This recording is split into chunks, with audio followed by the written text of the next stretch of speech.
좋아요, 구독. 네, 시장을 주도하는 글로벌 이슈를 면밀하게 심층 분석해보는 시간, 증시 한방 시간입니다. 김한진 이코노미스트와 함께 하겠습니다. 안녕하세요. 네, 안녕하세요.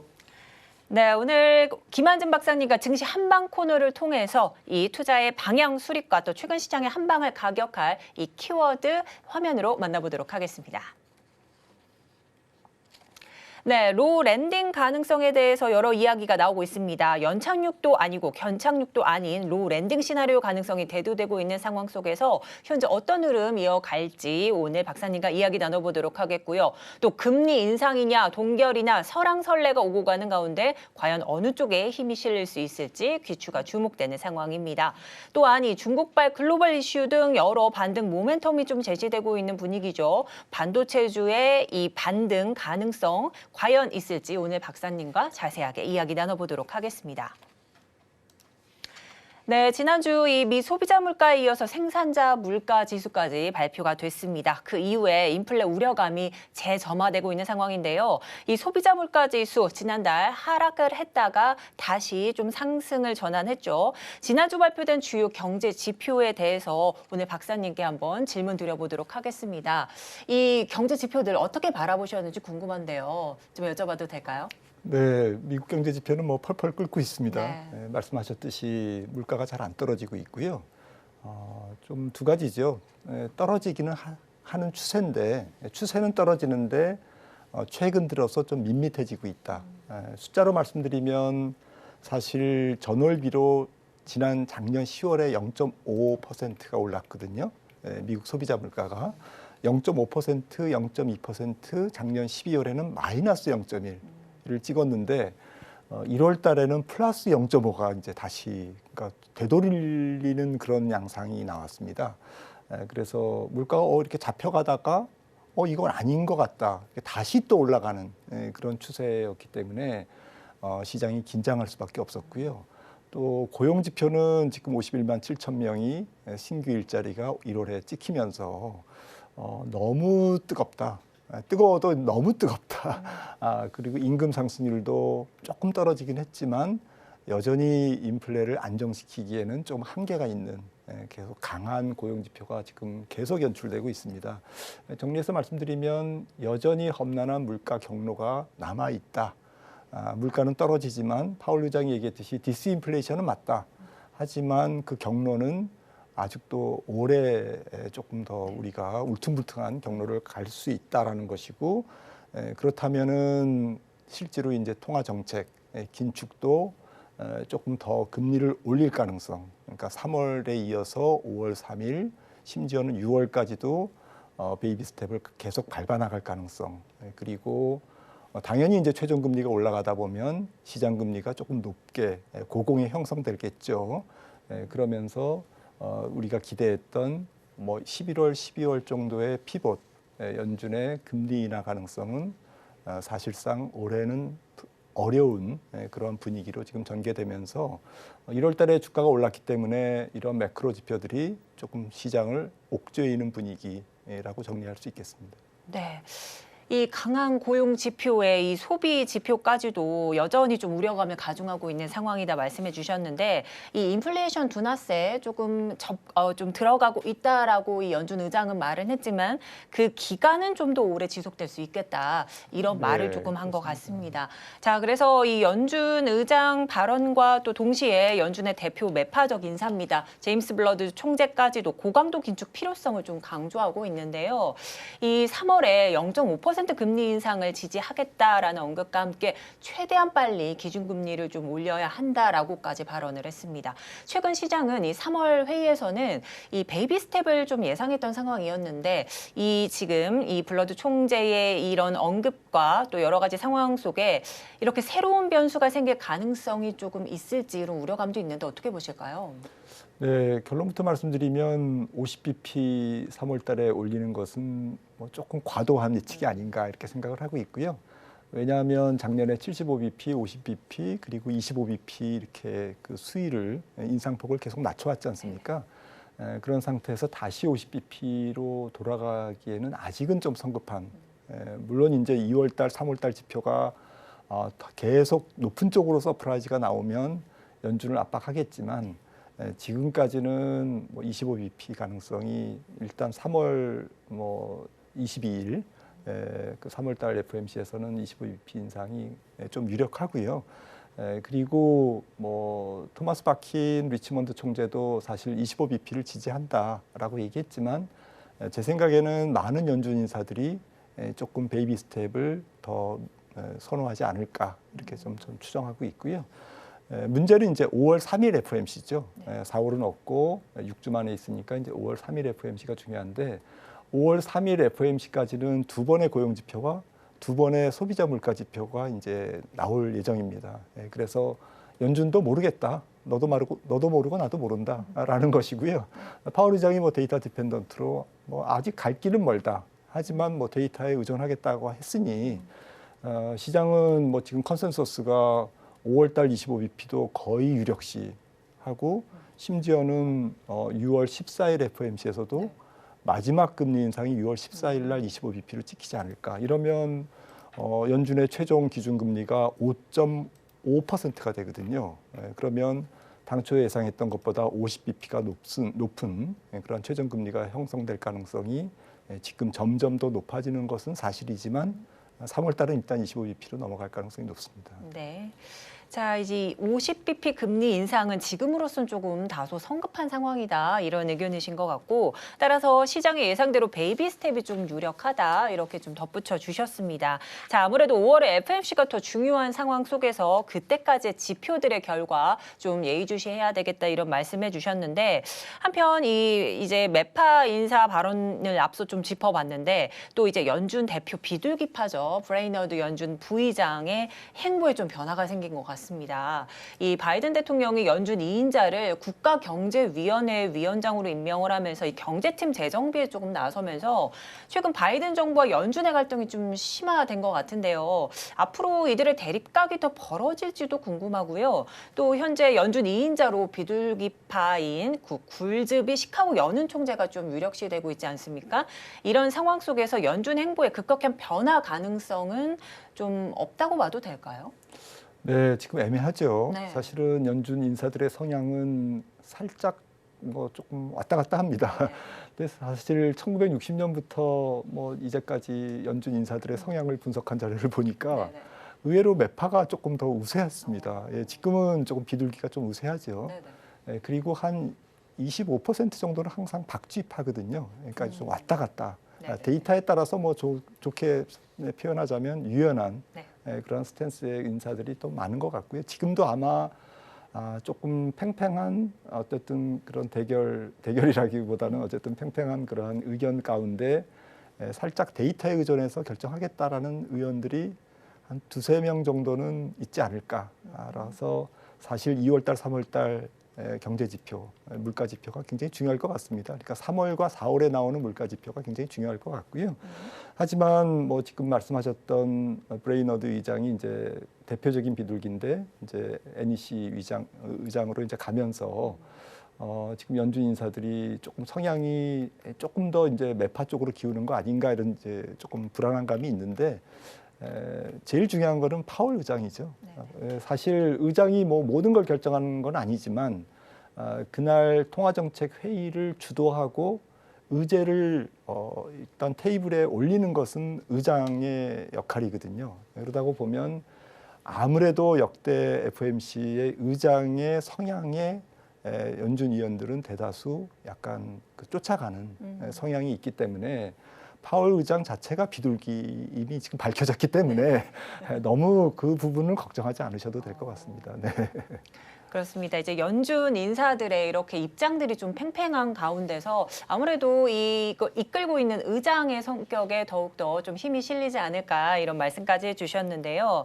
자, 그런데 최근 미국 경제를 두고 앞서 살짝 살펴봤던 것처럼 경착륙도 아니고 연착륙도 아니고 이 로 랜딩이라는 또 제3의 시나리오가 좀 급부상하고 있습니다. 이게 직역을 해서 착륙이 없다라는 네. 이런 뜻인데 이렇게 되면 미 채권 금리랑 달러화 가치를 조금 끌어올린다는 이야기도 있는데 어떤 이야기일까요? 맞습니다. 뭐 미국 경제가 너무 좋기 때문에 상대적으로 어쨌든 미국 물가도 더 높아지고 뭐 금리도 올라가면 아무래도 이제 달러 강세 그리고 이제 역풍이 불겠죠. 금리가 잘 안 떨어지고 달러가 강세로 가면 전 세계 주식 시장이 어쨌든 조금 더 좀 위축되는 오히려 그런 반발 어쨌든 부정적 효과가 또 예상되는데 사실 경제에 뭐 공짜가 없는 거죠. 그런데 지금 객관적인 상황을 보면 제 생각에는 미국은 조금 예외적으로 경제가 너무 좋은 거고요. 한 350만에서 400만 명 정도의 일자리가 지금 증발돼 있는 일자리가 아니라 고용하려고 하는 사람들이 증발돼 있는 상황이기 때문에 사실 임금 상승이 잘 안 잡히고 있는 그런 특수한 상황이고 전 세계 전체 경기 상황을 보시면 사실은 좀 랜딩은 있는 것 같습니다. 랜딩인 것 같습니다. 착륙인 것 같고요. 일례로 뭐 지난달 1월인가요? 세계은행이 내놓은 경제 전망을 보시면 세계 경제가 원래 3.0을 봤거든요. 올해 경제 성장률이 작년에 비해서 3% 성장할 거다라고 봤는데 1.7%로 낮췄습니다. 무려 1.3% 포인트를 6개월 전에 비해서 하향 조정했고 유로존도 3% 성장을 한다고 예상을 했었는데 6개월 전에는 올해 제로 성장. 그러니까 시장에서는 유로존도 마이너스 한 1%까지 후퇴할 것으로 봤는데 0% 성장이니까 생각한 것보다 좋네. 미국 경제 성장률도 마찬가지로 마이너스 가면 어떡하지?라고 했는데 플러스 0.5. 세계은행이 플러스 0.5로 찍었거든요. 하지만 작년 미국 경제 성장률 추정치인 2.2%에 비해서는 올해 0.5%의 성장률은 랜딩이죠. 분명한 랜딩입니다. 그리고 잠재 성장률이 한 1%대 후반으로 본다면 좀 잠재 성장률에 크게 못 미치는 성장률이 각국이 올해 경제의 현주소다라고 생각을 한다면 무착륙은 아닌 것 같고요. 하지만 미국이 워낙 조금 상대적으로 경기가 좋다 보니까 주식시장에서는 노랜딩을 믿고 싶은 것 같습니다. 네, 그렇습니다.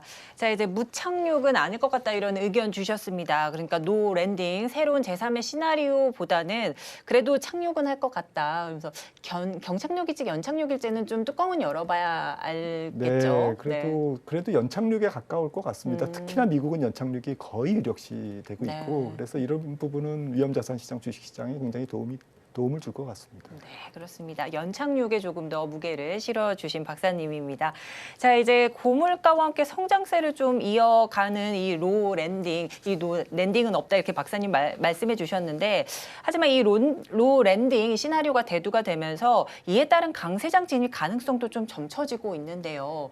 이 만약에 무착륙이 될 이런 시장이 된다면 이 강세장 진입 가능성 박사님은 좀 어떤 생각을 갖고 있을지 궁금한데요. 네, 앵커님께서 앞서 지적해 주셨듯이 사실은 노랜딩이 되면 물가와 이제 금리가 계속 좀 고공행진을 보일 수밖에 없고 반대급부로 그다음에 달러도 이제 조금 더 강세의 기조로 갈 수밖에 없기 때문에 이런 부분들이 주가에 조금 발목을 잡겠는데요. 결국 뭐 두 가지인 것 같습니다. 경기와 기업 실적이라는 펀더멘탈 측면에서 조금 올해의 하락폭은 연착륙에 가까운 좀 살짝 둔화되는 정도로 이제 지나갈 것 같다라는 것은 증시의 분명한 호재다. 하지만 물가가 좀 천천히 잡힌다는 얘기는 결국 통화 긴축을 조금 더 길게 더 높은 상태에서 오래 지속한다라는 얘기와 같은 의미이기 때문에 그 얘기는 주식시장의 유동성 환경이나 금융 환경을 조금 더 옥죄는, 조금 더 부담을 주는 이제 그러한 기제가 될 가능성이 높다라는 것이거든요. 그렇다면 올해 주식시장은 파월 의장이 얘기했듯이 디스인플레이션 시장이고 기업들 실적과 경기가 약간 어쨌든 연착륙이든 어떤 나라는 조금 약간 울퉁불퉁한 더 큰 하락이든 어쨌든 뭐 랜딩이고요, 착륙이고 좀 후퇴는 거죠. 그러다가 보면 조금 본격적인 어떤 주가의 대세 상승장이 나오기 위해서는 경기 침체의 가장 어두운 지점을 통과해서 뭔가 이렇게 경기 확장에 대한 서광이 좀 비쳐야 되지 않겠습니까? 기업 실적도 마찬가지고요. 그런 측면에서는 그 시점은 올해보다는 내년일 가능성. 그러니까 경기나 기업 실적이 조금 탄력적으로 회복되는 시점이 올해보다는 내년에 연출될 가능성이 높다면 올해는 대세 상승을 위한 준비 기간은 될 수 있어도 본격적인 대세 상승장은 대세 상승장이 되기에는 조금 제약 요인이 많다 이렇게 생각을 합니다. 그래서 올해는 좀 방향성보다는 좀 변동성과 그래도 주가가 조금 크게는 안 빠지는 그러한 그래도 박스권에서 어느 정도는 레인지에서 움직이는 그래도 종목 중심으로는 그래도 저희가 조금 매매를 할 수 있는 여건이 환경이 주어지는 이제 그런 환경이 되지 않을까라고 생각을 합니다. 아무래도 이제 연준 의장이 지금 디스인플레이션 시장이다 이렇게 좀 단언을 했고 따라서 무착륙 상황은 아니고 연착륙 가능성이 좀 크다 이렇게 박사님은 진단을 내려주셨습니다. 현재 제기되고 있는 이 로 랜딩 가능성에도 지수 방향성은 조금 약할 것이다 말씀해 주시면서 이 강세장 진입 가능성에 대한 이런 의견들은 아무래도 강세장은 올해보다는 내년에 좀 더 좀 이 희망을 좀 둬야 되지 않을까 이런 말씀해 주시면서 올해의 증시는 박스권에서 종목별 장세로 조금 지켜보셔야 되겠다 이런 말씀을 해주셨습니다. 자, 이제 앞서 짚어본 시장 상황 방향에 조금 살펴보면요. 이 고용 지표와 CPI 충격을 견디는 증시가 지난주 PPI 발표 이후에 또 인플레 이 장기화 공포에 좀 떨었습니다. 여기에 또 앞서 잠깐 살펴봤는데 50bp 금리 인상 가능성까지 좀 제기되고 있지 않습니까? 이 국내외 시장 혼조세가 여전히 이런 불안감으로 좀 이어지고 있는 상황인데요. 당장 이 남은 2월과 3월 시장의 방향성이 좀 궁금하실 것 같습니다. 어떻게 보실지 궁금한데요. 네, 저는 뭐 올해는 한 달 강하면 한 달은 조금 쉬고 그 다음 달은 또 강하고 그렇게 해서 약간 혼돈스러운 장이 되지 않을까. 적어도 상반기까지는. 그리고 뭐 어쨌든 그 이유가 앞서 말씀 나눴듯이 조금 결정적인 한 방이 없다. 주식시장을 아주 이렇게 조금 아주 시원스럽게 견인할 수 있는 기업 실적과 경기 쪽에서의 좀 모멘텀은 조금 약한 편이 아닌가라고 생각을 하고 있고요. 그렇다면 특히나 3월 증시는 남아있는 2월 증시와 3월 증시는 조금 뭐 주가가 이미 조정을 조금 고점 대비 살짝 보였지 않습니까? 그래서 밸류에이션의 부담을 지금 느끼고 있고 그 밸류에이션 부담은 또 특히 금리 대비 주식시장의 밸류에이션도 있거든요. 금리가 지금 3.3% 미국제 10년물이 3%대 초반에서 지금 후반대로 올라선 상태이기 때문에 살짝 그 금리가 내려갈 때하고는 조금 뭔가 이 저항감이 있죠. 주가가 이제 뚫고 나가는데 이런 부분들이 어느 정도는 주가에 조금 좀 주식시장 전반에 작용이 되면서 묵직하게 조금 종목별 그래도 순환매 장세를 연출시키지 않을까라고 생각을 해서 올해는 사실 저는 계속 강조하는 게요. 조금 매크로 지표보다는 조금 어떤 기업들이 실적이 조금 좋아질까. 그리고 어떤 종목이 밸류에이션은 그렇게 비싸지 않은데 앞으로 조금 실적이 좋게 찍힐까라는 쪽에서 계속 조금 연구를 하시면 훨씬 더 매크로 보는 시간에 종목 공부를 하시면 조금 도움이 되지 않을까라는 생각을 해보고 있습니다. 네, 현재 증시를 두고 한 달은 좀 강하고 또 한 달은 약하고 이런 상황이 계속 반복되고 있는 상황이다 말씀해 주시면서 이 저희 코너 이름 증시 한방이지 않습니까? 이 증시 한방이랑 좀 다르게 시장에는 조금 한방이 없다. 이렇게 좀 안타까워하신 것 같습니다. 자, 그런데 현재는 종목 순환매 장세 위주로 조금 좀 풀어 나가지 않을까 이런 말씀을 해주셨고요. 자, 시장이 다시 원점으로 좀 돌아오는 것 같은데 이 물가와 금리 인상에 초점이 좀 맞춰지고 있는 듯합니다. 이 금리 인상기의 성장주는 좀 약세다 이런 공식이 조금 있었는데요. 다시 재현될지도 조금 의문이고요. 또 최근 이러한 시장 분위기에서 어떤 섹터에 좀 주목을 해야 할지도 궁금한데요. 네, 저는 뭐 가치주나 성장주나 조금 구분이 모호해져 있고요. 그 성장주도 조금 PR이 낮은 종목들이 덜어 나와 있고 또 가치주 중에서도 조금 비싼 종목이 좀 많이 나와 있거든요. 그래서 조금 이분법적인 분류보다는 올해는 꽁 잡는 게 매라고 조금 뭐 실적이 괜찮은 성장주 계열이 조금 더 우세하지 않을까, 주가에 조금 탄력을 받지 않을까라고 생각을 합니다. 그러니까 실적이 뒷받침되는 성장주는 뭐 실적 자체도 있습니다만 지금 잘 알려진 테마, 뭐 2차 전지나 반도체나 소부장이나 혹은 뭐 K 콘텐츠나 이런 쪽에서 조금 뭐 소프트웨어나 혹은 뭐 챗 GPT 관련주들도 있을 수 있고요. 물론 이제 그 중에서는 약간 부풀어진 테마도 있고 또 종목들이 너무 비싸게 너무 이제 뭐 한 2, 3년의 기업 실적 개선까지도 이미 선반영돼 있는 그런 종목도 있기 때문에 투자하시는 데는 좀 주의를 요해야 되겠죠. 네네. 하지만 이제 뭉뚱그려서 말씀드리면 그래도 조금 저성장기일수록 좀 성장성이 뒷받침된 종목들의 사람들은 조금 더 환호할 가능성이 있고 그다음에 성장주들이 전체적으로 봤을 때는 너무 터무니없는 PER이나 PBR 주가 밸류에이션을 가지고 있는 종목보다는 그래도 중 PER 성장주 치고는 그렇게 안 비싼데 라는 종목들이 아직도 많거든요. 그런 관점에서는 조금 성장성이 뒷받침된 종목 쪽에서 종목을 고르시는 게 저는 상대적으로 유리하지 않을까라고 생각을 하고 있습니다. 좋아요, 구독!